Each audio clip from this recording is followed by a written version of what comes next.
from Korea, as we are continue to be exempted from the quarantine returning passengers back to Korea. And we have also have credited the $500 to CUC to the residents' accounts. I guess other than that, I'd like to welcome everyone and open for questions. No, thank you very much. Tom, you want to go first? Then Tom, then Sally. Good morning, Tom. Good morning. Yes, just wanted to start with your statement last night, Governor, on the articles of impeachment and the formation of a special committee on impeachment. Do you deny all charges outlined in the 6 articles of impeachment? Are you innocent in all of them? Of course, absolutely. In your letter, you wrote, the legislature should focus on policy and allow the executive branch to administer without undue interference. Let's put this behind us, work together. What does putting it behind us and working together look like moving ahead? Well, there's a process that they've taken, and I respect that process, obviously. And for me, I'm going to move forward, whatever that process comes. And I still want to work with them. There's a lot of issues that needs to be addressed, and I don't hold any grudges, and we need to move forward. Can we get your comment on the likelihood of proceedings? We know that there are at least 13 lawmakers who are backing the House resolution. It would take 14, 2/3, for any of an affirmative vote to initiate impeachment proceedings. What's your comment on the circumstances that your office is in at the moment? Well, I'm very confident that at the end of the day,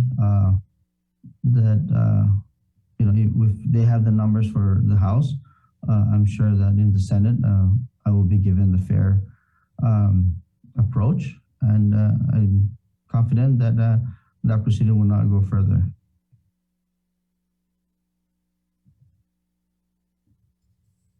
And Governor, I also wanted to ask about the recent restrictions that expired. Based on what we know,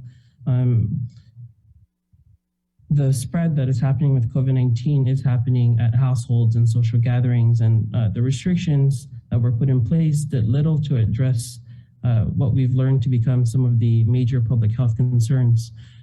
Moving forward, we've had a spike in cases. This is week 8 of our surge. We've had more deaths in our community.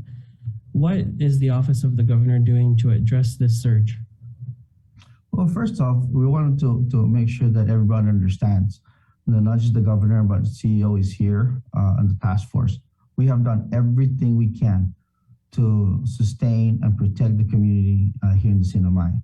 So don't take that for granted, because the work that we've done in the last 1.5 years, almost 2 years, we've held the community down to 2 deaths before the surge. We've held the positive cases down to below 300. And so if you look at the success that we have done, while others have gone 3, 4, 5 waves, this is our first wave. And the fortunate thing is, as a community, as all the CHCC, first responders, task force, I mean, I can name on and on the things we have done to safeguard our community. We had road to 80% vaccination. We got that. Where I believe the last number based on census, we should be hitting at least 90%. Now, there is nothing we can do to 100% safeguard the community from not getting COVID. And we said that in the beginning. But what we continue to do is make sure that everybody's vaccinated and science. So what have we done to continue to, again, to safeguard the community? And we have seen the last that COC, correct me, out of the 6 deaths, 5 unvaccinated. So we believe in science, you know, again, very encourage our community that we need to get vaccinated. And those that have been positive, there are medications for it. So again, this is our first surge in almost 2 years, while others have gone through 4 or 5 different surges. Governor, I think we're having a little problem with your microphone there. With mine? Yeah, now it's good. Now it's okay. All right. Tom, can give the other one. Did you hear what I said? Go ahead. Yeah, yes, Governor. Just one last question before passing it on. A few weeks ago, I asked you about the ARPA spending plan. We have an update on that, and are you able to provide the public a detailed list of what has been spent so far and what's still left to account for? Well, Secretary Dave would be the right person to answer more in details on that. But again, we want to give all the departments, and I would spend the money as much as we can and as fast as we can to make sure that those funds go back to the community, provide jobs and opportunities. So in terms of specific, Dave would be the right person to provide those information. Okay, thank you. Tom, we'll go to Sally and we'll come back to you, Tom, in the second round. Sally, go ahead. You have the floor. Hi, good morning. Morning. So I wanted to ask also, Governor, about your statement last night on the introduction of articles of impeachment. You stated that you're requesting that the speaker, have two main key points if they proceed on with their investigation, which is to appoint members, who are respectable statesmen and, do not have any pending or past ethics complaints, legal suits, or record of violation of laws. Have you received word back from the speaker about this? Not that I know of. I don't recall seeing any response from the speaker. All right. And can you tell us, just elaborate a little bit more on why you're requesting for these two key points? Well, you look at the composition, right? Again, you put somebody that's fair, that there's no political agenda, and you look at the facts, and you accept those facts. For example, CUC. Gary Camacho came in, the executive director for CUC, addressed the issues, addressed the 170,000, acknowledged that the government did not pay and has not paid a penny to the governor's the account. That we took care of that account. I was the one that called CUC, looked at the amount, and we addressed that issue. They didn't acknowledge that. So again, there's so many issues that they didn't want to acknowledge because they have their own political agenda. Tina Sablan, for example, she's running for governor. So politically already, she has a motive to make sure that she'll try everything she can to remove me because that's one less opponent on her. And I'm just saying facts again.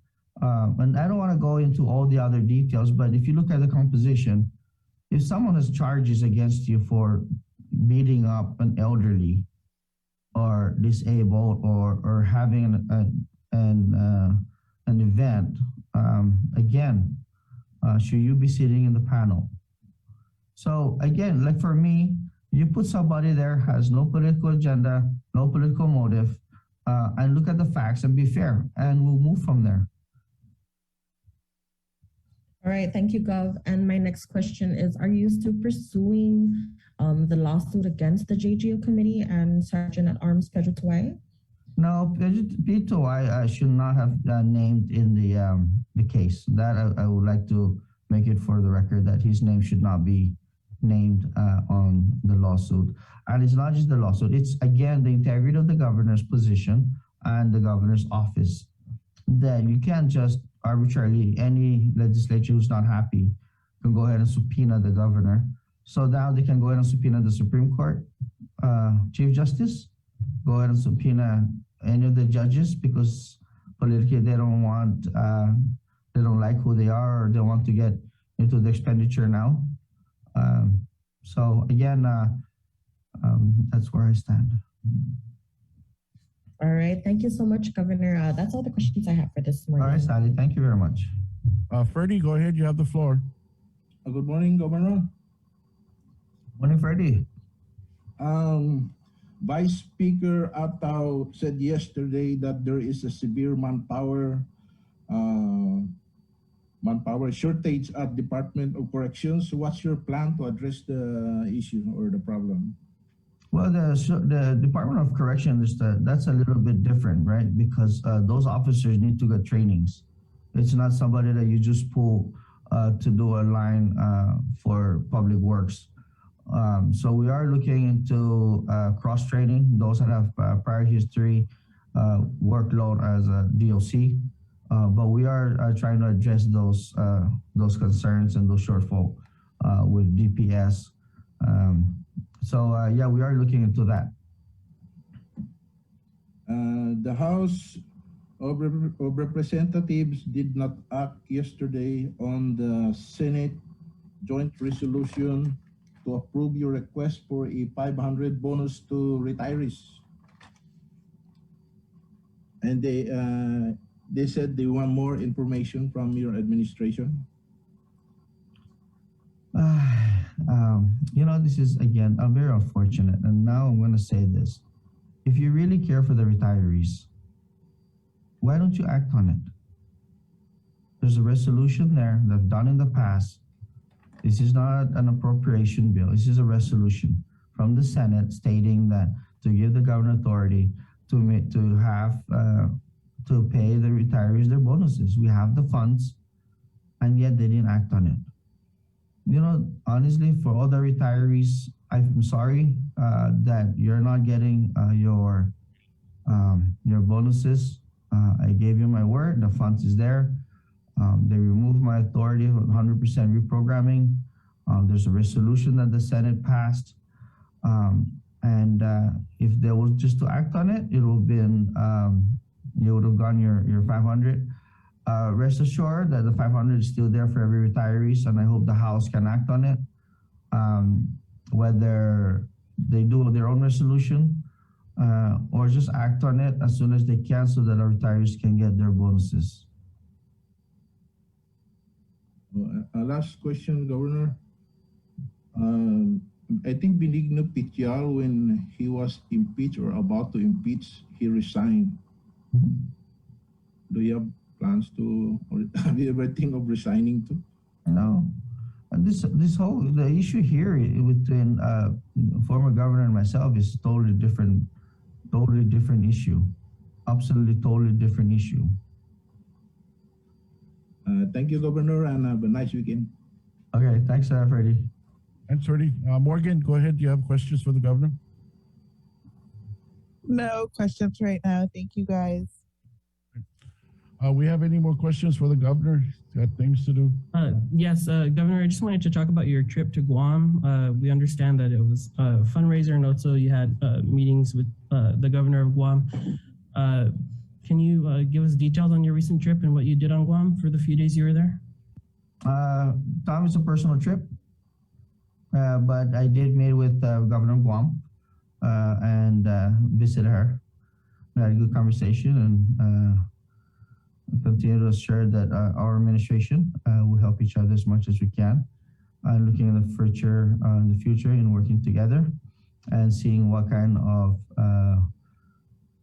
free trade that we can do and making the Marianas Working Group enhance that program. And we talked about other things in regards to ARPA funds and different partnership that we can work together in building a stronger relationship. Other than that, it's a personal trip.